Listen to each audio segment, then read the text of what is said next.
Hello friends பார்த்தீங்கன்னா, சிறகடை ஆசையில நம்ம சுருதி ரொம்ப கோவமாவே இருக்காங்க. ரவி என்ன சொல்றாப்புன்னா, "நீ பண்ண தப்புக்கு நீ ஏன் இன்னும் கோவப்பட்ட?" அப்படின்றாங்க. ஒரு பெண்ணுக்கு பிரச்சனை அப்படின்னா, அந்த இடத்துல நாங்க எப்படி பேஸ் பண்றோம் கூட தெரியாம, "நீங்க இப்படி பண்ணலாமா? தவறா பேசலாமா?" அப்படின்னு சொல்லும்போது, "என்னைய நீ கூப்பிட்டுருக்க வேண்டியது தானே?" அப்படிங்கிறாரு. அதாவது ஒரு விஷயத்த புரிஞ்சுக்க ரவி. எப்பயுமே பெண் தனியா எந்த பிரச்சனையும் சந்திக்கக்கூடிய இடத்துல இருக்கணும். ஒவ்வொரு நேரத்துலயும் ஹஸ்பண்டோ அல்லது ஒரு ஆண் துணையே வேணும் அப்படின்னு சொல்லி, நம்ம என்னைக்குமே நினைக்கக்கூடாது.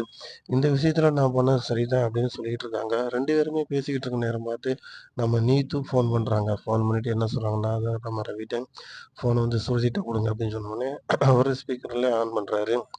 அதில பார்த்தீங்கன்னா, என்ன சொல்றாங்க அப்படின்னு பார்த்தீங்கன்னா, அதாவது நான் சாரி சொல்லிக்கிறேன் சுருதி. ஏன்னா நான் ஒரு கடை ஓனராவே நானு இந்த மாரி நடந்துக்கிட்டு மேனேஜ்மெண்ட்ட மட்டும் பார்த்தேன்னா உனக்கு, ஒரு லேடிக்கு ஒரு பிரச்சனை அப்படின்னா, அந்த இடத்துல முதல் சப்போர்ட்டா நாம தான் இருக்கணும். நானே இப்படி பேசியிருக்க கூடாது. என்ன மன்னிச்சிரு.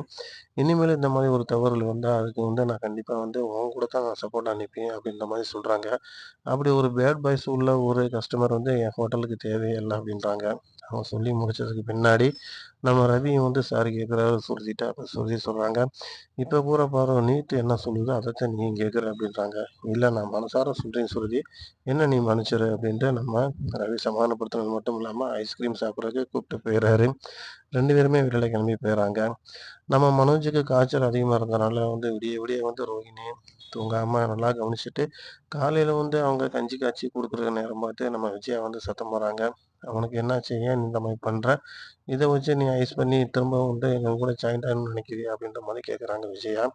"அப்படியெல்லாம் ஒண்ணும் இல்ல மாமி. நீங்க ஏன் தப்பா புரிஞ்சுக்கிறீங்க? உண்மையிலே அவருக்கு ஃபீவர் நைட் ஃபுல்லா" அப்படின்றாங்க.